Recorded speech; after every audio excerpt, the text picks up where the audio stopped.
This is Their Eyes Were Watching God by Zora Neale Hurston, as you can probably tell by the giant font. This book was published in 1937, I believe, and it's about a black woman named Janie and her life. She's trying to find love is the main kind of emotional crux of the story, but it's a beautiful book, and one that I honestly see a lot of influence in later authors. Alice Walker, actually, who wrote The Color Purple, was the first person that came to mind when I started reading the book, mostly because they both write in a very strong dialect. But Alice Walker, actually, I did not notice this until after I read it, but her quote on the back, it says, "There is no book more important to me than this one." So, like I said, it's a beautiful book, but I actually was not all that hooked by it really until the climax of the story. It's a quick read. It's not super dense or anything, but I was enjoying it. But I wasn't didn't feel myself torn back to it, or I wouldn't say it's a page turner in my personal opinion, but that's okay. Like I said, the climax did become a page turner. I want to note here that there's going to be spoilers in this book. There's spoilers in all my videos, but most of the time I feel like it doesn't really impact your experience. Like, if you know the factual plot events of Ulysses, I don't think it's going to prevent you from getting a lot out of the book. But in this one, there are some plot points that I think are better left unspoiled if you're going in to read this book for the first time. So just keep that in mind if you're going to watch this video. So Zora Neale Hurston was a black woman. She was born in 1891 and died in 1960. And she was a big figure in the Harlem Renaissance, but she was an author, obviously. She was also a folklorist and an anthropologist and a documentarian. I mean, she was very, very interested in culture, especially like Caribbean culture. She was a black woman born in the late 1800s in Florida, so you can probably guess that she experienced a lot of racism, and among other things. So that obviously plays a lot into this book. Like I said, the main kind of thrust of the story is Janie, the main character, and her search for love, but thematically, this does deal with very specific themes about the African American experience, being a black woman in America in the early 1900s. So, and that's a pivotal part of it. And a big theme is what has been titled crab mentality. Crabs in a bucket. The idea being that if there are a bunch of crabs in a bucket and one crab starts to climb out, the other crabs will pull it back down. Basically, this idea or phenomenon that there are certain cultures that experience discrimination or pain on a broad level and start to get in each other's way, get in their own way. If someone is succeeding, then that becomes an offense to them. And so this book, a lot of that is how that manifests itself in black culture in America. But, that's not the only place that happens. Poverty, just more broadly, is rife with that. It's a very interesting theory. I'd recommend looking into it if you haven't heard of that. Crab mentality or crab theory. Yeah, and then the more universal themes of just love and purpose, I think, are more relatable for me living in this day and age as who I am. But yeah, so I mentioned earlier that this book, like The Color Purple, all the dialogue is in a very heavy kind of dialect speech. It's spoken, or it's spelled phonetically. And so when I read quotes, I won't be doing an accent. It's not my accent or dialect to do. I'll be reading the words as closely as I can, but I won't be attempting an accent. So just to get that out of the way.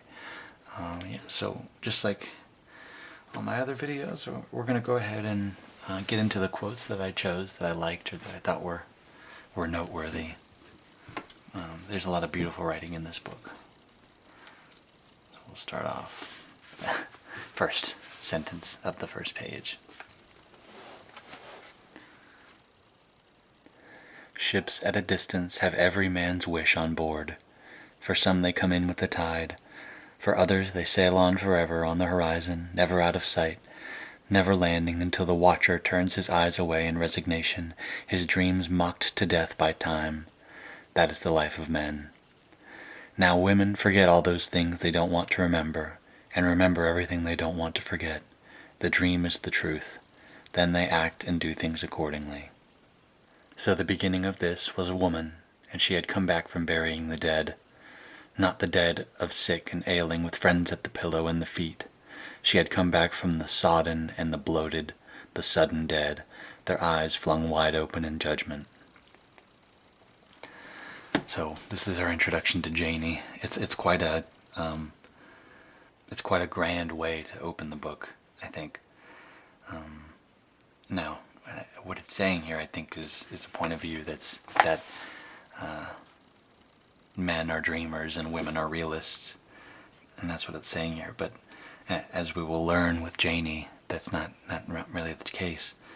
Or maybe it's the case in that it's saying men here have dreams that they view like ships on the horizon, right? Something unattainable. Eventually they're beaten down by life and give up their dreams. But women, on the other hand, if they want something, will go and make it happen. You know, I don't think that is a true statement of all men and all women, right? But I think it makes sense if these are Janie's thoughts, then we'll see that it really makes sense for her to think like this. Yeah. So it starts with her very young and hopeful. This is her as a child. It was a spring afternoon in West Florida. Janie had spent most of the day under a blossoming pear tree in the backyard. She had been spending every minute that she could steal from her chores under that tree for the last 3 days. That was to say, ever since the first tiny bloom had opened. It had called her to come and gaze on a mystery. From barren brown stems to glistening leaf buds, from the leaf buds to snowy virginity of bloom, it stirred her tremendously. How? Why? It was like a flute song forgotten in another existence and remembered again. What? How? Why?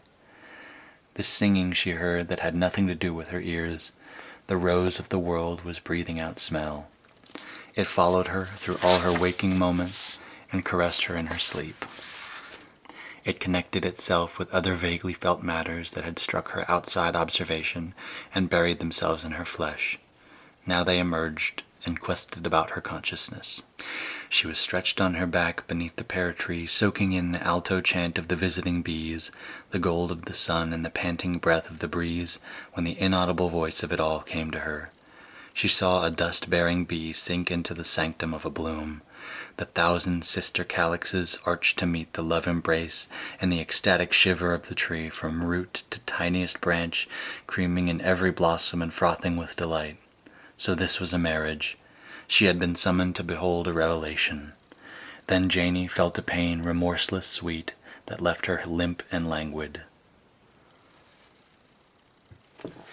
So here we see Janie getting her first ideas of love and beauty from a pear tree, and the blooms on the pear tree, and the bees visiting the blooms. She has this idea that love is beautiful and natural, so this was a marriage. As a girl, at this time, she probably has heard a lot about marriage, and imagine what it might be like. And so we see here this kind of beautiful, naive optimism in her, and that's a crucial part of her character, and a part that makes it so much more heartbreaking when that gets beaten out of her. But I just, the imagery is really beautiful.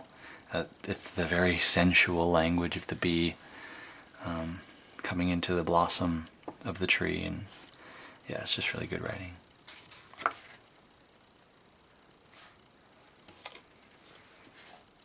So here, not too long after that, we see Janie talking with her grandmother. And her grandmother has said she's going to try and get her to marry this guy, and she doesn't want to marry this guy. So this is Janie talking.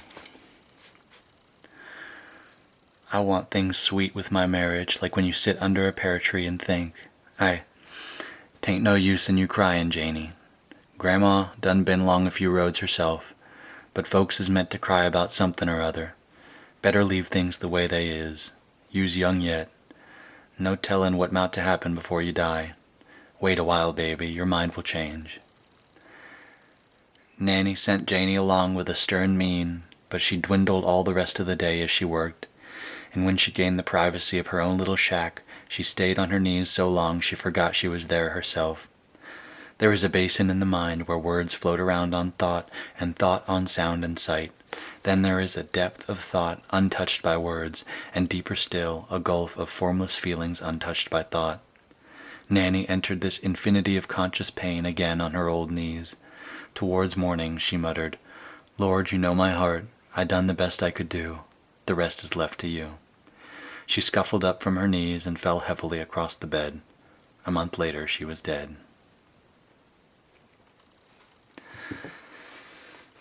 So we just have this scene where Grandma essentially has to kill Janie's dreams, bring her to reality. And to me it seems like when she's praying, she's probably praying for a lot of things, but I think one of the things she's praying for is forgiveness. I think having to do this to Janie, whom she loves a lot, I think it does kill her. So you have on one side this person who wants to prepare their grandchild, and Janie's parents are not around, so it's her grandmother raising her. You have this person who wants to prepare the one person they love for the world, the reality of the world, not what they want the world to be. And so they view this as a duty, right? But I think having to do that to someone it can be like killing them. You're killing this version of them, or this version of their life that they see. I think that's heartbreaking. I think it's a really great scene too. Very realistic, unfortunately.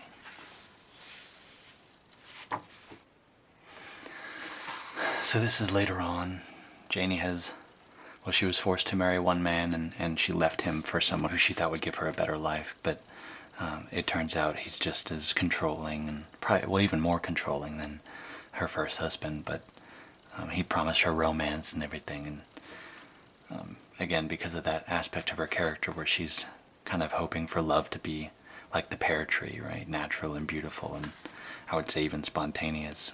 She kind of goes along with him and winds up in an abusive relationship. But he essentially has spent a lot of time putting her down and bullying her, and so. But this is something that she says. She's not supposed to talk with the other men, but she does, and she says this. Sometimes God gets familiar with us women folk, too, and talks his inside business. He told me how surprised he was about y'all turning out so smart after him making you different, and how surprised y'all is going to be if you ever find out you don't know half as much about us as you think you do. It's so easy to make yourself out God Almighty when you ain't got nothing to strain against but women and chickens. You getting too mouthy, Janie. So, I mean, a lot of this book is questioning power structures, and we'll see how that comes into play with the title too. But in this, right, we have the relationship of women and men, and at this time it was a very submissive, dominant relationship. Men controlled the women. Men told the women what to do. Unfortunately, a lot of people still think like that. But at this point in history, it was kind of impossible to question it for most people. But here Janie is. She's getting fed up with the way she's been treated, and she's saying, I talk to God too. She's being facetious here. He told me that he made you all stupid and was surprised that you think any different. But basically she's, you ain't got nothing to strain against but women and chickens. She's saying, right, men are nothing. If we all claim to be religious, then God is the one who should be giving the orders. But I think she's questioning power structures here. I think this plays into the racial struggle, where you have black people subjugating other black people, black men subjugating black women, and I think she realizes how self-defeating that whole pattern is. They're all in a subjugated spot in society, and so for them to be fighting for little power over each other is, well, one, it's by design. The system is designed so that the people on the bottom are all fighting each other, so that the people on top don't have to worry about them. And I think that's mainly what this is questioning. And I think Janie is much more aware of her situation than a lot of people around her. So we see here, this is the very next chapter. Unfortunately, she has this moment of rebellion against her husband Jody, but we see here what that leads to. The years took all the fight out of Janie's face. For a while she thought it was gone from her soul. No matter what Jody did, she said nothing. She had learned how to talk some and leave some. She was a rut in the road. Plenty of life beneath the surface, but was kept beaten down by the wheels. Sometimes she stuck out into the future, imagining her life different from what it was.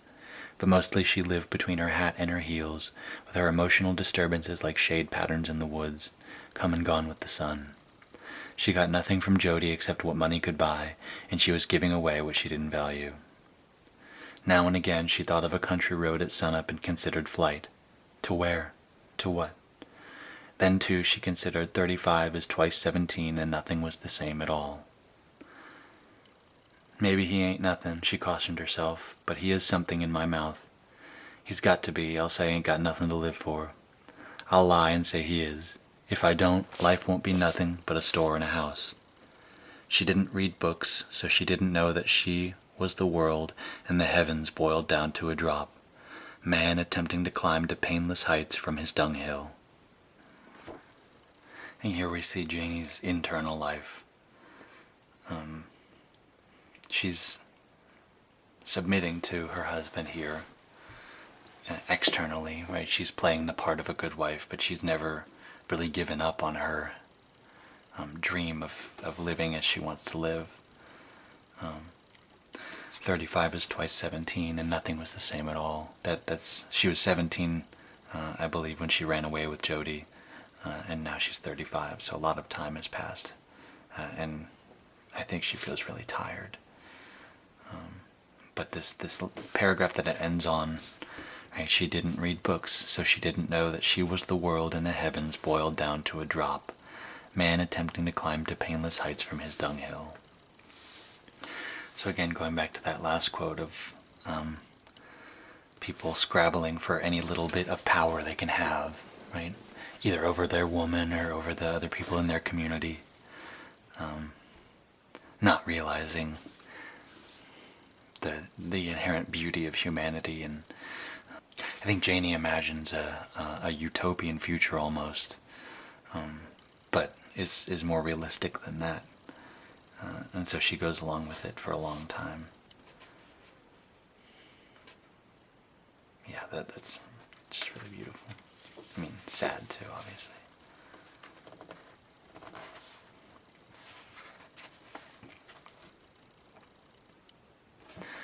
So Jody here, her husband, Jody Starks, is now very sick, and he is dying, and he won't let Janie in his hospital room because he is ashamed of being weak in front of her, and he hates the idea that she would see him as not being powerful and dominant. But she, shortly before he dies, she forces her way in there into his hospital, well, his essentially his hospice room. It's in his own bedroom, but it's essentially his deathbed. So She tries to reason with him, and he tells her to leave, and this is how she responds. I knowed you wasn't gonna listen to me. You changes everything, but nothing don't change you, not even death. But I ain't going out of here, and I ain't going to hush. No, you going to listen to me one time before you die. Have your way all your life, trample and mash down, and then die rather than to let yourself hear about it.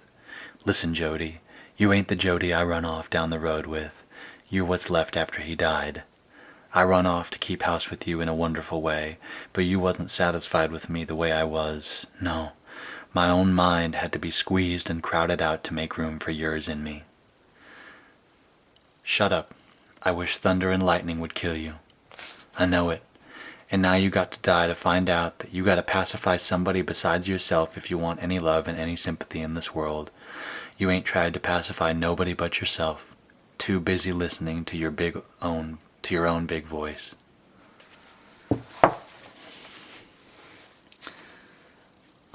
I really love how Janie's able to speak her mind,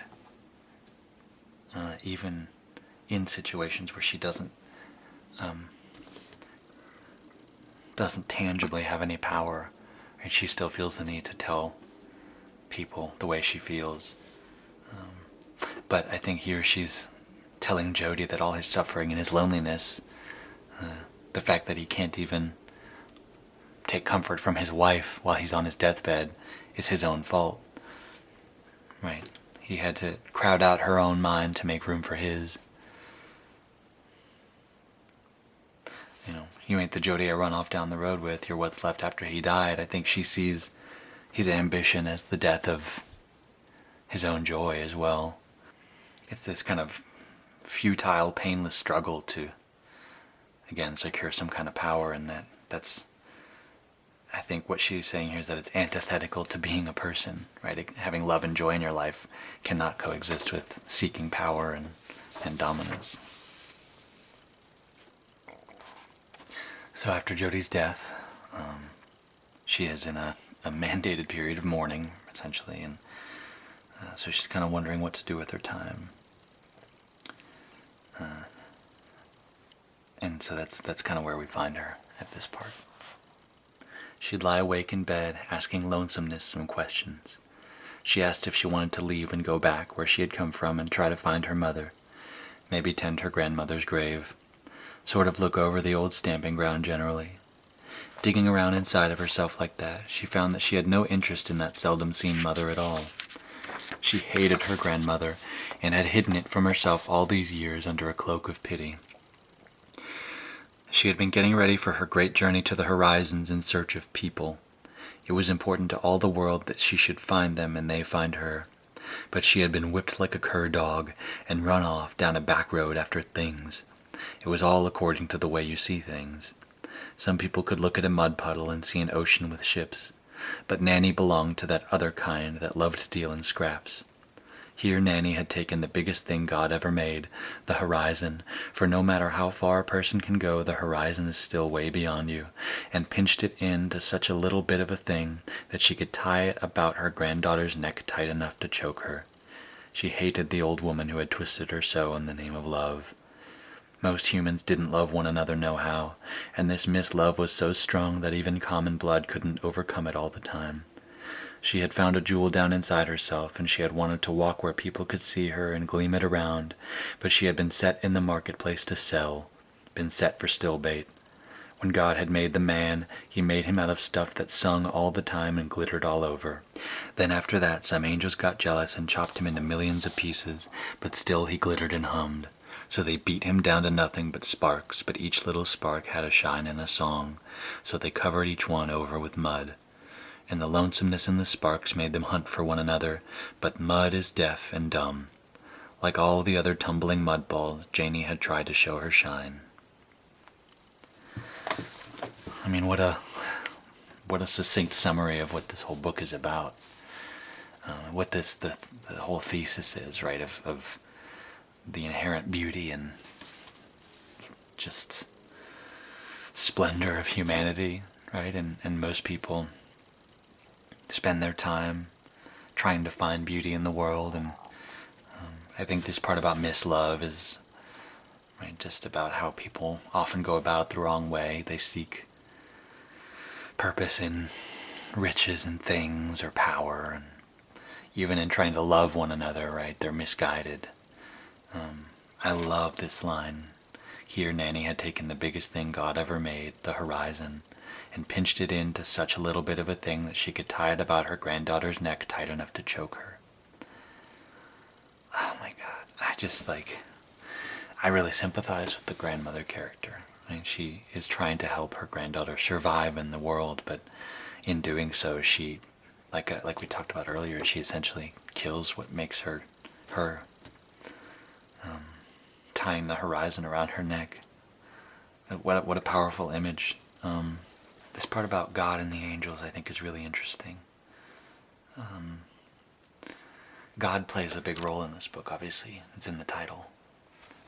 God being this all-powerful, right, the one who decides everything, more powerful than power.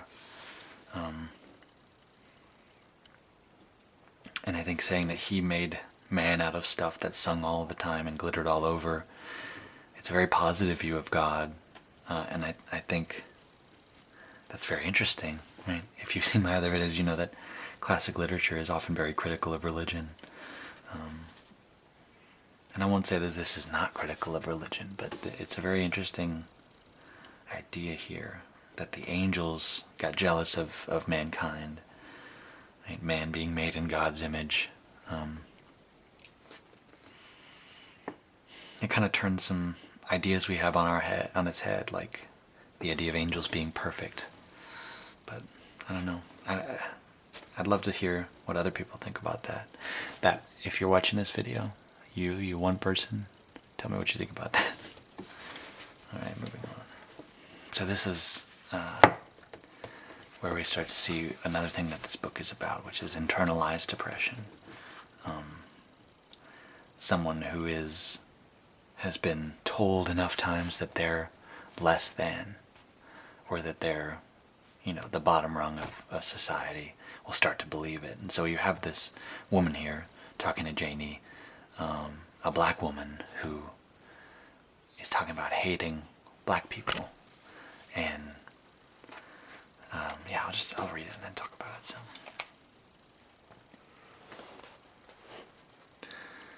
She says, "You're different from me. I can't stand black people. I don't blame the white folks from hating them, 'cause I can't stand them myself. Another thing, I hate to see folk like you and me mixed up with them. We ought to class off. We can't do it. We're a mingled people, and all of us got black kinfolks as well as yellow kinfolks. How come you so against black? And they make me tired, always laughing. They laughs too much and they laughs too loud. Always singing old black songs. Always cutting the monkey for white folks. If it wasn't for so many black folks, it wouldn't be no race problem. The white folks would take us in with them. The black ones are holding us back. You reckon? Course I ain't never thought about it too much, but I don't figure they even gonna want us for company. We're too poor. 'Tain't the poorness, it's the color and the features. Who want any little old black baby laying up in the baby buggy looking like a fly in buttermilk? Who wants to be mixed up with a rusty black man and a black woman going down the street and all them loud colors and whooping and hollering and laughing over nothing? I don't know. Don't bring me no black doctor to hang over my sick bed. I done had 6 children. Wasn't lucky enough to raise but that one, and ain't never had a black person to feel even my pulse. White doctors always get my money. I don't go in no black store to buy nothing neither. Colored folks don't know nothing about no business. Deliver me." Mrs. Turner was almost screaming in fanatical earnestness by now. She says down here, "Look at me. I ain't got no flat nose and liver lips. I'm a featured woman. I got white folks' features in my face. Still and all, I got to be lumped in with all the rest. It ain't fair. Even if they don't take us in with the whites, they ought to make us a class to ourselves."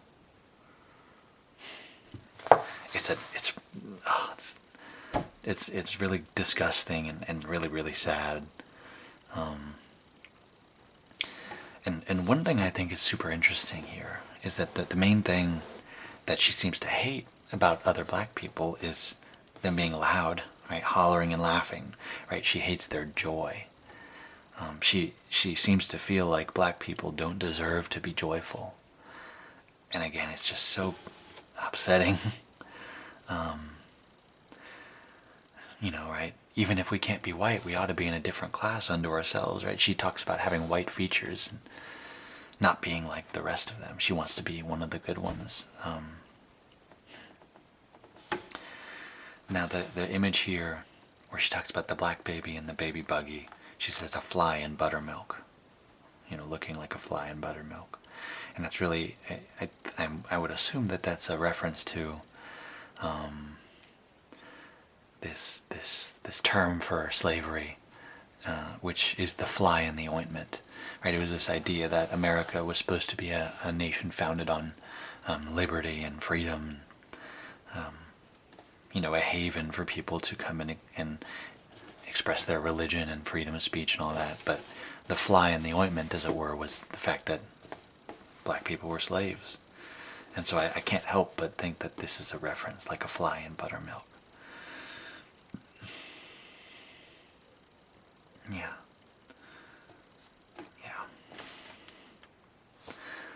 So at this point, Janie has us taken up with another man named Tea Cake. And he's very sweet to her, and they genuinely seem to be in love. And so he tries to get Miss Turner to stop coming around the house, right? Because he doesn't like the way she's talking, and Janie doesn't like it either. But we have this here. It says, Janie tried that, but short of telling Mrs. Turner bluntly, there was nothing she could do to discourage her completely. She felt honored by Janie's acquaintance, and she quickly forgave and forgot Snubs in order to keep it. Anyone who looked more white-folkish than herself was better than she was in her criteria. Therefore it was right that they should be cruel to her at times, just as she was cruel to those more negroid than herself in direct ratio to their negroness, like the pecking order in a chicken yard, insensate cruelty to those you can whip, and groveling submission to those you can't. Once having set up her idols and built altars to them, it was inevitable that she would worship there. It was inevitable that she should accept any inconsistency and cruelty from her deity as all good worshippers do from theirs. All gods who receive homage are cruel. All gods dispense suffering without reason. Otherwise they would not be worshipped. Through indiscriminate suffering men know fear, and fear is the most divine emotion. It is the stones for altars and the beginning of wisdom. Half-gods are worshipped in wine and flowers. Real gods require blood. Mrs. Turner, like all other believers, had built an altar to the unattainable, Caucasian characteristics for all. Her God would smite her, would hurl her from pinnacles and lose her in deserts, but she would not forsake his altars. Behind her crude words was a belief that somehow she and others, through worship, could attain her paradise, a heaven of straight-haired, thin-lipped, high-nose-boned white seraphs. The physical impossibilities in no way injured faith. That was the mystery, and mysteries are the chores of gods. Beyond her faith was a fanaticism to defend the altars of her God. It was distressing to emerge from her inner temple and find these black desecrators howling with laughter before the door. Oh, for an army terrible with banners and swords. I think here we have this person who thinks that she is a realist, who is accepting the way she thinks things are. Right? Again, that internalized depression. She truly believes that Caucasianness is something to be desired and aspired to. And so it would be foolish for her to think otherwise, right? And so she accepts cruelty from those who are, quote, whiter than her, right? Insensate cruelty to those you can whip and groveling submission to those you can't. It's just a very strict hierarchical view of society, and this is, I think, one of the things that Janie is talking about when she's talking about humans being mud balls, right? I think maybe the angels covering the glittering humans in mud is a metaphor for humans' more destructive tendencies, right? The tendency to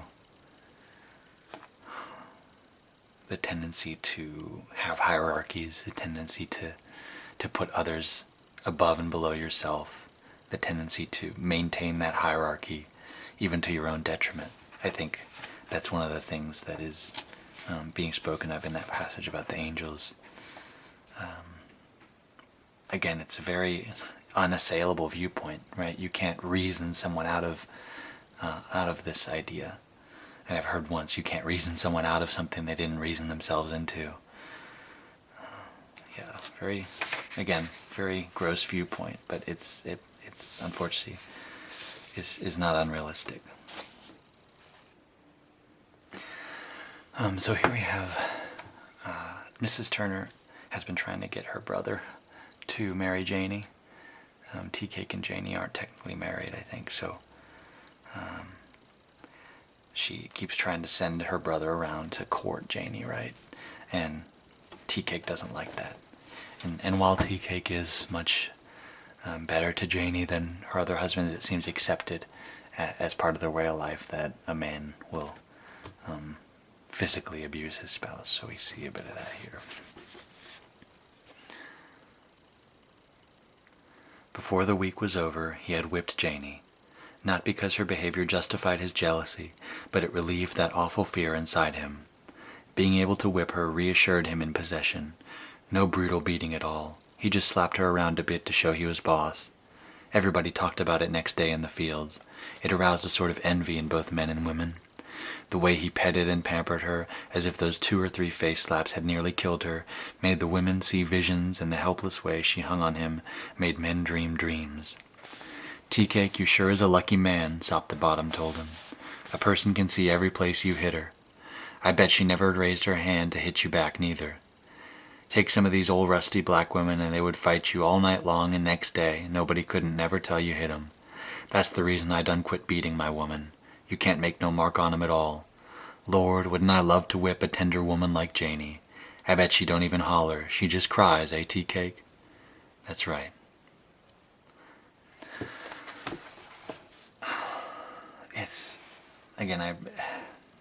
It's not unrealistic. It's just upsetting to read this kind of stuff. But again, we have this idea of people needing to be in power over something, right? Because these men, these black men, are poor, right? They're laboring in the fields. They value having a woman who is easy to beat, right? It shows their power over them. It's a kind of really insidious thing, this need to have power. Even Tea Cake and Janie, who up to this point their relationship has been very loving, Tea Cake is very it seems like he sees Janie almost as an equal, right? Like he listens to what she wants, and he doesn't make decisions for her. But here we see that no, he still needs to be in power. He still needs to have power over her.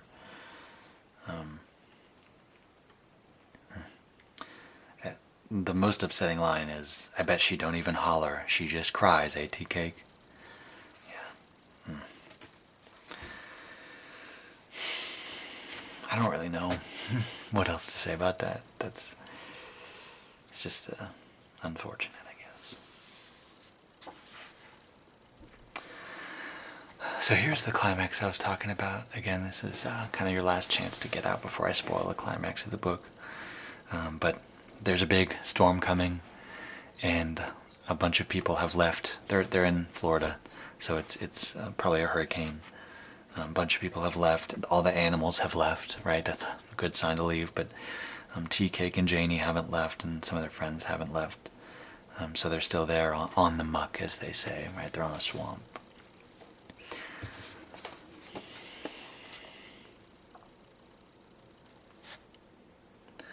They huddled closer and stared at the door. They just didn't use another part of their bodies, and they didn't look at anything but the door. The time was past for asking the white folks what to look for through that door. 6 eyes were questioning God. Through the screaming wind, they heard things crashing and things hurtling and dashing with unbelievable velocity. A baby rabbit, terror-ridden, squirmed through a hole in the floor and squatted off there in the shadows against the wall, seeming to know that nobody wanted its flesh at such a time. and the lake got madder and madder with only its dikes between them and him. So here we kind of see that once it comes to the power of nature, right, all power dynamics between human beings break down.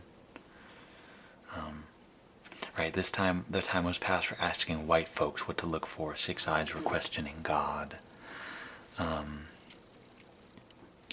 God is the supreme authority. God is all powerful.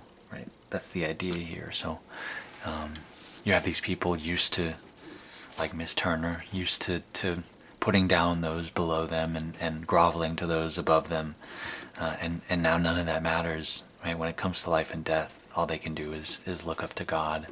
Right, that's where the title of the book comes in, and we'll see that direct quote here in this next section, I believe. So Tea Cake is talking to Janie here about him bringing her to the muck right down in Florida. He says, "Supposing you were to die now, you wouldn't get mad at me for dragging you here? No, we've been together around 2 years. If you can see the light at daybreak, you don't care if you die at dusk. It's so many people never seen the light at all. I was fumbling around and God opened the door." He dropped to the floor and put his head in her lap. "Well then, Janie, you meant what you didn't say, 'cause I never knowed you was so satisfied with me like that. I kind of thought." The wind came back with triple fury and put out the light for the last time. They sat in company with the others in other shanties, their eyes straining against crude walls and their souls asking if he meant to measure their puny might against his. They seemed to be staring at the dark, but their eyes were watching God. So there we have the title of it.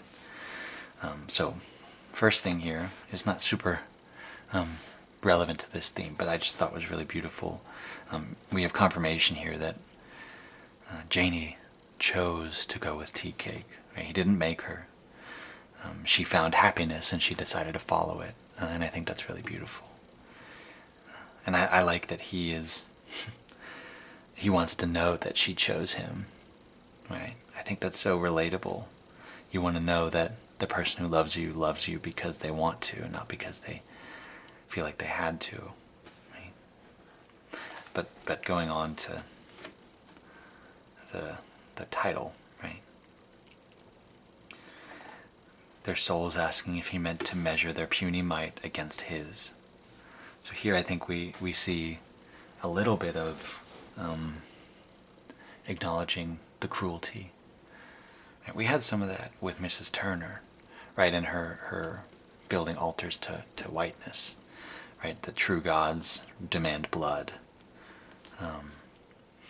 So I don't know. I think this is their true submission, right? Submitting to the will of God, and I think again, in submitting to the will of God here, the will of, if you're not religious, fate, right? Nature, the universe, whatever you want to call it, right? It makes all of your other problems seem so minuscule, right? Why are we here fighting amongst ourselves when, really we don't have any say at all in what goes on broadly. We're just living on this earth until our time is up. And so I think their eyes were watching God is kind of this acknowledgement of that. Even if they are not conscious or aware of this, right? I don't think someone who goes through a near-death experience is going to give up on their bigotry, right? Or vice versa, right? Internalized depression. I don't think Mrs. Turner, if she was in this storm, would be like, wow, all that stuff really didn't matter. We're all just human beings. I don't think that kind of revelation comes with such ease, but I think it's Hurston, right? It's the text pointing that out. It's a really evocative title, and I really enjoy how it was used here. Okay, so this next part is mostly just imagery and description, and it's a really terrifying look at what a flood is actually like. They stepped out in water almost to their buttocks and managed to turn east. Tea Cake had to throw his box away. His box is his guitar. And Janie saw how it hurt him. dodging flying missiles, floating dangers, avoiding stepping in holes, and warmed on the wind now at their backs until they gained comparatively dry land. They had to fight to keep from being pushed the wrong way and hold together. They saw other people like themselves struggling along, a house down here and there, frightened cattle, but above all the drive of the wind and the water, and the lake. Under its multiplied roar could be heard a mighty sound of grinding rock and timber and a wail. They looked back, saw people trying to run in raging waters and screaming when they found they couldn't. A huge barrier of the makings of the dike, to which the cabins had been added, was rolling and tumbling forward. 10 feet higher, and as far as they could see, the muttering wall advanced before the braced-up waters like a road crusher on a cosmic scale. The monstropolis beast had left his bed. The 200 miles an hour wind had loosed his chains. He seized hold of his dikes and ran forward until he met the quarters, uprooted them like grass, and rushed on after his supposed-to-be conquerors, rolling the dikes, rolling the houses, rolling the people in the houses along with other timbers. The sea was walking the earth with a heavy heel. "The lake is coming," TK gasped. What powerful, physical, dynamic prose, and the personification of the lake and of the water as a monstropolis beast. First of all, what a wonderful word, monstropolis. It's terrifying, right? And it just rushed on after his supposed-to-be conquerors, rolling the dikes, rolling the houses, rolling the people in the houses, the sea walking the earth with a heavy heel. Again, the idea of God or nature as this unstoppable force. And then I got chills when I read "The lake is coming," right? Just it's just this simple declaration of, I think in this you have their regret at not leaving, their awe at the power of nature, their fear, obviously. There's just so much in that line. Yeah.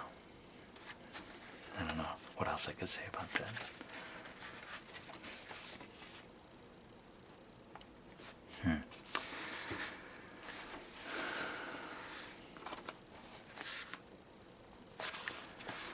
So here Tea-Cake's talking to Janie about white people, right? Their relationships with white people.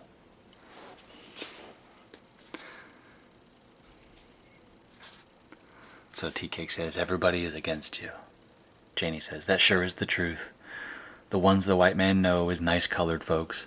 The ones he don't know are bad black people." Janie said this and laughed, and Tea-Cake laughed with her. "Janie, I done watched it time and time again. Each and every white man thinks he knows all the good darkies already. He don't need to know no more. So far as he's concerned, all them he don't know ought to be tried and sentenced to 6 months behind the United States Privy House at hard smelling."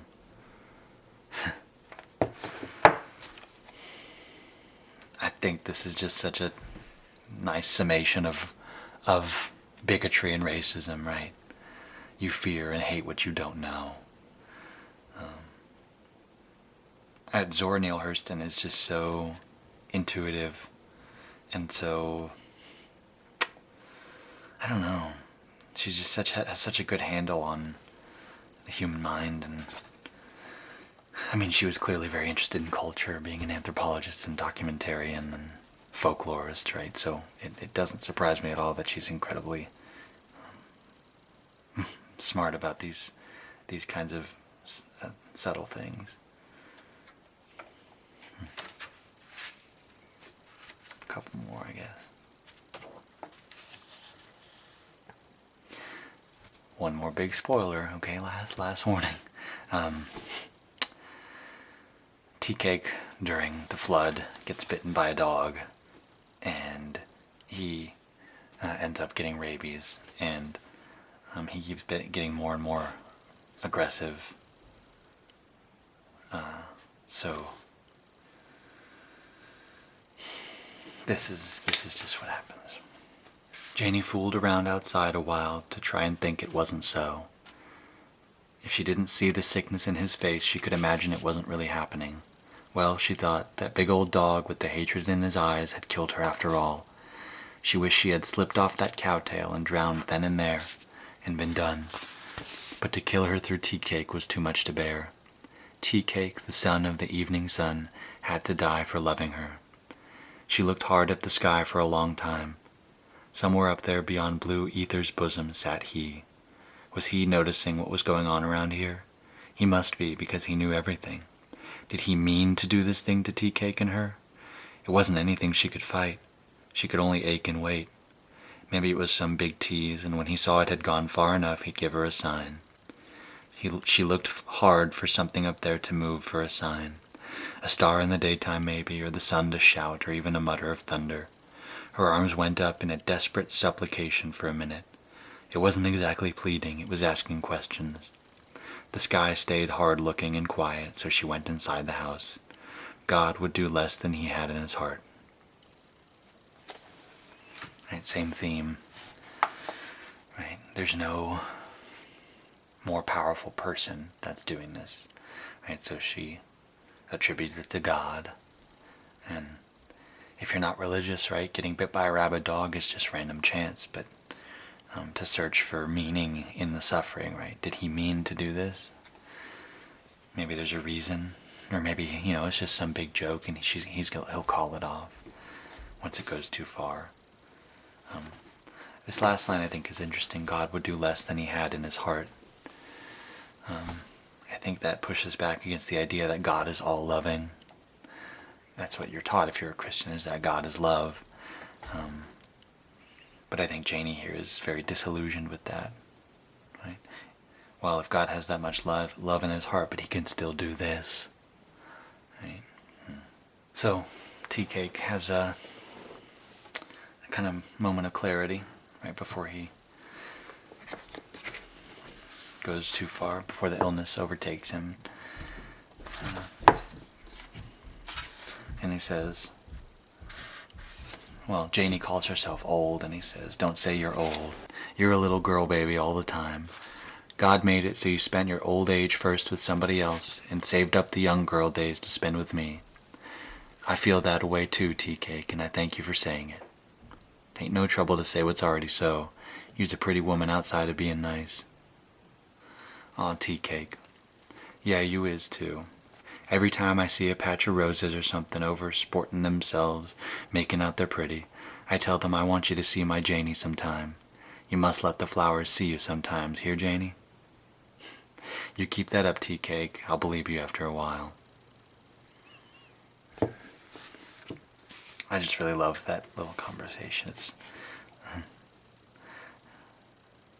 you ought to see my Janie sometime. It's just so sweet and genuine.